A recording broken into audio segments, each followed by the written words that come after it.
श्री लालजी वर्मा। लालजी वर्मा।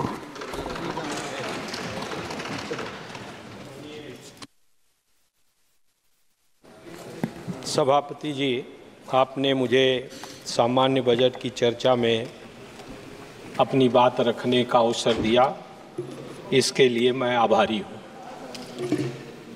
माननीय वित्त मंत्री जी द्वारा जो बजट प्रस्तुत किया गया, वो बजट भेदभावपूर्ण बजट है। किसानों का, नौजवानों का, पिछड़े वर्ग के लोगों का, अनुसूचित जाति का साथ अन्याय किया गया। किसी भी देश के विकास का रास्ता, भारत के विकास का रास्ता खेतों और खलिहानों से होकर गुजरता है।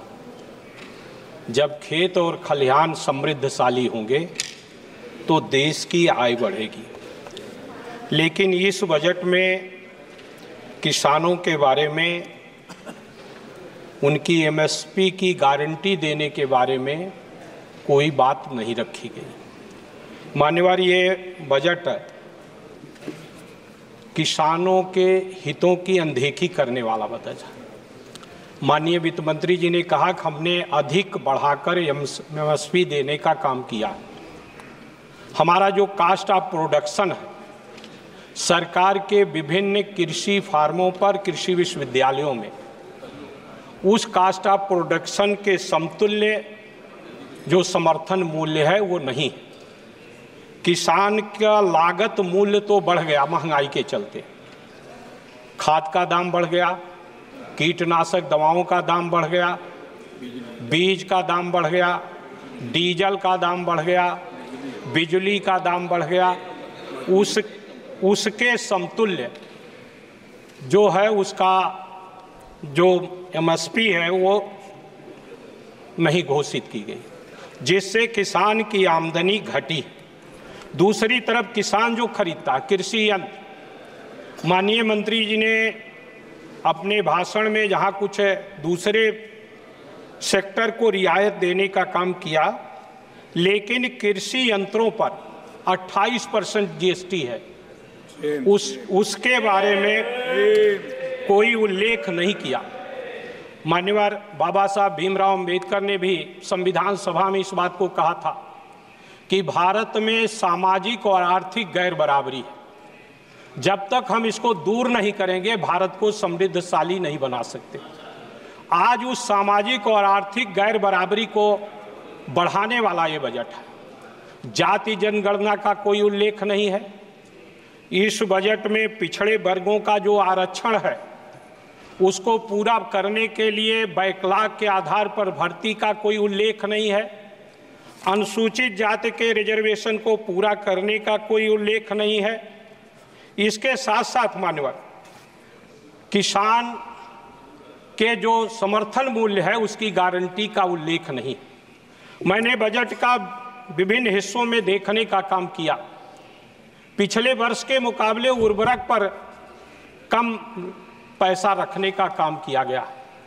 कृषि के बजट को भी जिस तरह से बढ़ाने का काम होना चाहिए उसको उस ढंग से नहीं बढ़ाया गया। केवीके जो है, जो तमाम जगह अनुसंधान करते हैं, उसकी तरफ भी ध्यान नहीं दिया गया। मनरेगा के द्वारा जो बड़ा रोजगार मिलता था उसकी जो मजदूरी है वो 231 रुपये प्रतिदिन है। 231 रुपये में कोई मजदूर नहीं मिलता मानव। उसको बढ़ाने का भी इस बजट में कोई प्रोविजन नहीं करने का काम किया गया। अनुसूचित जाति के लोगों को, बच्चों को जो पढ़ते थे उनको छात्रवृत्ति और छात्र फीस की प्रतिपूर्ति देने की व्यवस्था होती थी। इस बजट में धीरे धीरे केंद्र सरकार ने उसको घटाने का काम किया। उसको बढ़ाने का लिए भी इस बजट में कोई प्रोविजन देखने का काम नहीं किया। जहां यहाँ शहरी विकास की बात की गई है, दूसरी तरफ ग्रामीण विकास के दिशा में भी इस बजट में कोई प्रोविजन करने का काम नहीं किया गया। मेरा ये मानना है कि जब तक हम किसान को, चौधरी चरण सिंह जो भारत के प्रधानमंत्री भी रह चुके हैं, उन्होंने एक किताब लिखा है, भारत की आर्थिक भयावह स्थिति, कारण और निदान। हमारे वित्त मंत्री जी को उस किताब को जरूर पढ़ना चाहिए था। अगर हम उसको पढ़ते तो निश्चित रूप से हम इस देश में छोटे छोटे उद्योगों को बढ़ावा देने के लिए इसमें व्यवस्था करने का काम करते। बुनकर का उद्योग पूरे देश में बड़े पैमाने पर फैला हुआ, जो तमाम लोगों को रोजगार देता है, लेकिन उस बुनकर उद्योग को बढ़ावा देने की व्यवस्था नहीं की गई है। मान्यवर, बस मैं तुरंत खत्म कर रहा हूं। मैं आपके माध्यम से ये निवेदन करना चाहता हूं कि हमें उस बुनकरों को बिजली सस्ते दर पर देने के लिए, उनके उत्पादन का खरीद करने के लिए सस्ते रेट पर उनको धागा उपलब्ध कराने की व्यवस्था होनी चाहिए।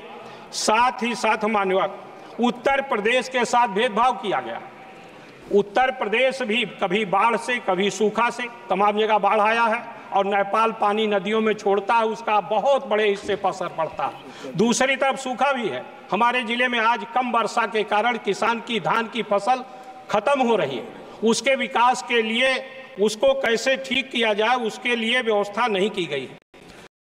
अयोध्या के बारे में बार बार चर्चा आती है। बनारस से माननीय प्रधानमंत्री जी चुनकर आते हैं।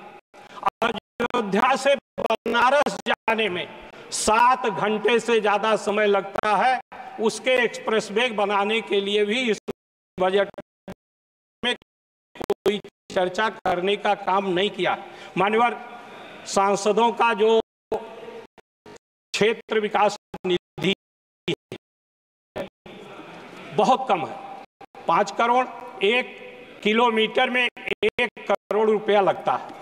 2 करोड़ रुपया, 5 करोड़ में 5 किलोमीटर सड़क बनेगी। 5 विधानसभा हमारे यहाँ है और 20 लाख की आबादी को कवर करता है। तो मान्यवर, इसको भी इसमें बढ़ाने का माननीय वित्त मंत्री ने उल्लेख नहीं किया। कम से कम 20 करोड़ क्षेत्र विकास निधि होनी चाहिए, ऐसा मैं मांग करता हूं। आपने मुझे अवसर दिया, इसके लिए मैं आपका हृदय से आभार व्यक्त करते हुए अपनी बात को विराम देता हूं। धन्यवाद। सुश्री प्रणीति शिंदे जी।